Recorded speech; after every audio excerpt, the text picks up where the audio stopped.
Hola, mi nombre es Rafa y en este video tutorial vamos a tratar de explicar qué es la virtualización de software, tratando con algunos de los programas que nos permiten hacer esta operación.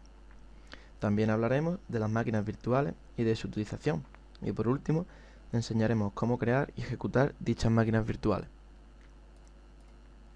Aquí tenemos un pequeño esquema de lo que vamos a ver en el video tutorial: la importancia del uso de una máquina virtual, sus características, su evolución, la clasificación de los más usados y la instalación y configuración de VMware y VirtualBox, finalizando con la creación de una máquina virtual de VMware con Windows XP y de VirtualBox con Linux. Para explicar la importancia del uso de una máquina virtual, empezaré explicando qué es una máquina virtual, ya que una máquina virtual es un software que crea un entorno virtual entre el sistema operativo que contiene el PC y el usuario, permitiendo que se ejecute un software determinado en él. Y de aquí sacamos la primera idea, que es la principal de una máquina virtual, que es la de permitir ejecutar varios sistemas operativos sobre el mismo hardware. Ya que más de una vez se nos ha planteado la idea o la necesidad de probar un programa o de realizar pruebas en otro sistema operativo distinto al que tenemos instalado en el PC. ¿Y cuál sería una de las soluciones? Formatear el equipo e instalar un sistema operativo, o buscar otro equipo en el que sí esté instalado ese sistema operativo que buscamos. Pues con una máquina virtual es mucho más sencillo, ya que creamos un entorno gráfico en el que podemos instalar el sistema operativo que queramos. A continuación continuaremos con las características de una máquina virtual. Estas son compatibles con sistemas operativos x86, como lo son Windows y Linux, también con sus controladores de hardware y aplicaciones que se hayan creado para estos sistemas operativos. Una máquina virtual puede tener placa base, tarjeta VGA, controladora de red, etc. Todo y cada uno de los componentes que pueda contener un servidor físico. Al igual que cualquier aplicación que pueda ejecutarse en un servidor físico, también puede ejecutarse en una máquina virtual. En segundo lugar, las máquinas virtuales están aisladas y protegidas entre sí. Una máquina virtual ni siquiera sabe que es virtual, cree que es una máquina física real, y pueden coexistir varias máquinas virtuales en un mismo sistema operativo físico. Gracias a la capacidad de encapsulación como archivo, las máquinas virtuales son mucho más portables que las máquinas físicas, aumentando enormemente su facilidad de gestión, y representa una gran ventaja para los clientes, ya que puede moverse en segundos sistemas operativos, aplicaciones, etc. Y la segunda diferencia clave entre máquinas virtuales y físicas es que las primeras son completamente independientes del hardware físico. Una máquina virtual puede tener una tarjeta de red o una tarjeta VGA, pero estos componentes no tienen por qué interactuar con el hardware físico de la máquina. A continuación, seguimos con la evolución de las máquinas virtuales. La virtualización empezó a desarrollarse en la década de los 60 para particionar los mainframes de gran tamaño a fin de mejorar su utilización. En la actualidad, VMware es el líder mundial de virtualización para x86, con más de 190.000 clientes de todo el mundo.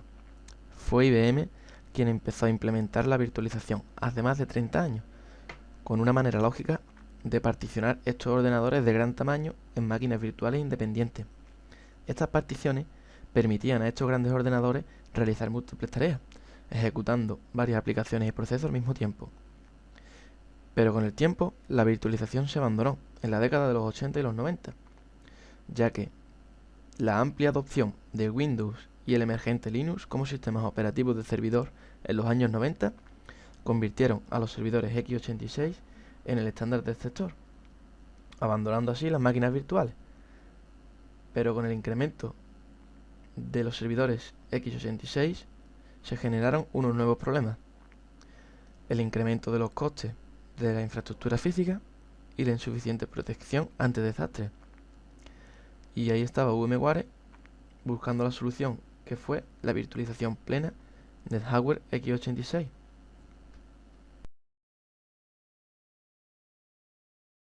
A continuación, seguimos con la clasificación de máquinas virtuales. Se pueden clasificar en dos grandes categorías, según su funcionalidad y su grado de equivalencia a una verdadera máquina. están las máquinas virtuales de sistema, también llamadas máquinas virtuales de hardware. Son las más utilizadas a día de hoy, ya que varios sistemas operativos distintos pueden coexistir sobre la misma computadora, en sólido aislamiento el uno del otro. Por ejemplo, para probar un sistema operativo nuevo sin necesidad de instalarlo directamente. Varias máquinas virtuales, cada una con su propio sistema operativo, llamado sistema invitado, pueden ser utilizadas para consolidar servidores, por ejemplo. Y están las máquinas virtuales de proceso, también llamadas máquinas virtuales de aplicación, ya que se ejecuta como un proceso normal dentro de un sistema operativo y soporta solo un proceso. La máquina se inicia automáticamente cuando se lanza el proceso y se detiene cuando éste finaliza. Bien, y por último vamos a tratar lo que es la instalación y la configuración de una máquina virtual. Estos son algunos de los requisitos mínimos que recomienda VirtualBox a la hora de instalar Linux. Una RAM de 384 MB y que el disco duro virtual sea de al menos 8 GB, pero a la hora de configurarlo, como ahora mismo veremos, podemos darle el tamaño que nosotros deseemos. Y hasta aquí finaliza el PowerPoint. Bien, a continuación vamos a seguir con la instalación de la máquina virtual con el programa VirtualBox. Una vez iniciado el programa por primera vez, aparecerá totalmente en blanco sin ninguna máquina virtual instalada. Para crear en principio un disco duro virtual en el que instalar la máquina, pulsaremos en Nueva. Nos aparecerá el asistente de bienvenida, pulsaremos en Siguiente. A continuación ponemos el nombre de la máquina virtual, por ejemplo máquina 1, y en tipo de sistema operativo seleccionamos el sistema operativo que queramos instalar. Nosotros vamos a instalar Linux Ubuntu. Como veis, el programa trae varias versiones, dependiendo de lo que queramos instalar. Pulsamos Siguiente. A continuación nos aparece la cantidad de memoria RAM que queremos seleccionar para que utilice la máquina virtual. El programa recomienda para Ubuntu 384 MB como mínimo. Nosotros los dejaremos como tal. Pulsamos Siguiente. A continuación, el disco duro de arranque que tendrá la máquina virtual es lo que tenemos que seleccionar en este apartado. Podemos crear uno nuevo o usar un disco duro creado ya. Nosotros crearemos uno nuevo. Pulsamos Siguiente. Aquí nos informa de lo que vamos a crear. Y a continuación nos informan del tipo de almacenamiento del disco duro. Podemos escoger expansión dinámica o una imagen de tamaño fijo. ¿Qué hace la expansión dinámica?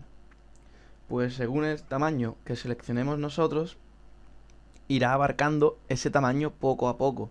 Si seleccionamos 8 GB, no ocupará la máquina virtual directamente 8 GB, sino que irá abarcando espacio según la información que vayamos utilizando en ese disco duro.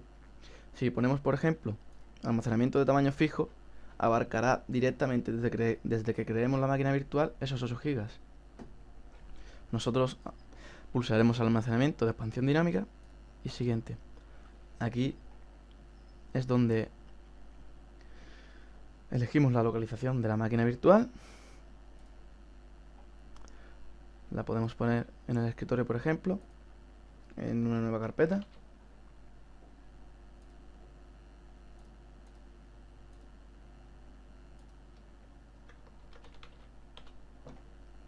Bien, y aquí elegimos el tamaño que queremos darle al disco duro, desde 4 megas hasta 2 terabytes. Nosotros lo vamos a dejar en 8 gigas. Pulsamos Siguiente, revisamos los datos que estén todos correctos y le damos a terminar. Bien, una vez que tenemos el disco duro virtual creado, pasamos a su configuración. Aquí nos aparecen las diferentes pestañas de configuración que tiene la máquina virtual. En general tenemos lo básico, el nombre, el sistema operativo, su versión. En la pestaña Sistema tenemos la placa base, donde utiliza la memoria RAM, y el orden de arranque que tendrá la máquina virtual. Arrancará desde el disquete, desde el CD-ROM en segundo lugar y por último en el disco duro. Esta pestaña también es muy curiosa, ya que nos deja elegir la cantidad de procesadores que utilizará la máquina virtual. En pantalla tenemos la cantidad de megas que va a utilizar de la tarjeta gráfica. Lo normal o lo recomendado suele ser unos 64 megas y habilitar la aceleración 3D. En almacenamiento, los discos duros virtuales nos aparecerán aquí, junto con las controladoras de disquete. El audio, le damos a habilitar audio y elegimos los controladores que nos parezcan a nosotros o que más nos gusten. En puertos serie, esto es para elegir los diferentes puertos que queramos utilizar. Yo lo voy a dejar desactivado. Y en USB, como es bastante importante siempre, lo dejaremos activado junto con el USB 2.0. Bien, pasaremos al paso más importante de una máquina virtual, que es la elección de la red que va a utilizar dicha máquina. La habilitamos y vamos a pasar a la explicación de cómo se conecta. En no conectado nos aparecerá el adaptador de red, pero sin conexión. Nos pondrá como si estuviera el cable desconectado. En la conexión NAT, pues nos permite la funcionalidad básica desde el sistema operativo desde el sistema operativo de la máquina virtual. Navegar por internet, acceder al correo, descargar ficheros, etc. Tiene bastantes limitaciones si tenemos que establecer conexiones entre la máquina virtual y el PC físico. El adaptador de puente simula una conexión física real a la red, asignando una IP al sistema operativo huésped. Esta IP se puede obtener por DHCP o directamente configurándola en el sistema operativo huésped, o sea, configurándola desde la máquina virtual. La red interna, similada al adaptador puente, se puede comunicar directamente con el mundo exterior, con la salvedad de que en ese mundo exterior está restringido solo a máquinas virtuales conectadas en la misma red interna. Esta limitación viene justificada siempre por seguridad y velocidad. Y por último, adaptador de solo anfitrión es una mezcla entre los prototipos de adaptador puente y la red interna. Bien, lo más fácil es la conexión NAT, que es lo más similar a modo que se utiliza en modo usuario. Y aquí tenemos los diferentes tipos de adaptadores que utilizaremos de manera hardware, lo que va a reconocer la máquina virtual. La dirección MAC la podemos renovar si queremos. Cable conectado, por supuesto, que aparezca el cable. Y aquí nos aparecerá 6 tipos diferentes de tarjetas de red. Aparece la segunda, seleccionada predeterminadamente porque es la que más sistemas operativos comúnmente reconocen. La dejamos así y pulsamos aceptar. Bien, una vez que tengamos esto hecho, ya tendremos la máquina virtual instalada y configurada. Pulsaremos en iniciar y nos saldrá un asistente desde el que nos pedirá desde dónde queremos instalar el sistema operativo, desde un CD-ROM o desde una imagen que tengamos en el disco duro físico. Y desde ahí, como si instalamos un sistema operativo normal y corriente. Hasta aquí la instalación y configuración de una máquina virtual. Gracias a todos por vuestra atención.